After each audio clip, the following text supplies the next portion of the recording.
হ্যাঁ, এসব বকরি চকরি নিয়ে আমার সাথে কথাই বলেন না। আর এরা যে লেভেল, যে স্ট্যাটাসে, এদের সেখানেই মানায়। ব্রেকিং নিউজ, এবার যেন 200 দিনের কামড়া কামড়ি শুরু হয়ে গেল। সাকিব বুবলি এবং অপু কাণ্ডে যেন সবসময় বিতর্ক থাকে পুরো সোশ্যাল মিডিয়া জুড়ে, তবে তাদের ব্যক্তিগত জীবন নিয়ে যেন সবসময় আলোচনার তুঙ্গে থাকে তারা। তবে এবার যেন বিষয়টা একদমই সম্পূর্ণ আলাদা। এবার অপু বিশ্বাস ব্যক্তিগত কারণ হলে কিন্তু আমজনতাও আছে, তাদেরও নানান মানে ব্যক্তিগত বিষয় আছে।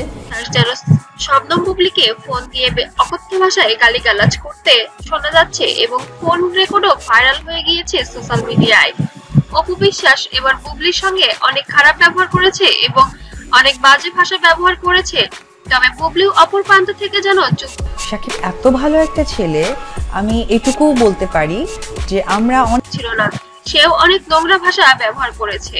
তবে অবশেষে যেন অপুর কাছে ফিরে আসবে সাকিব খান।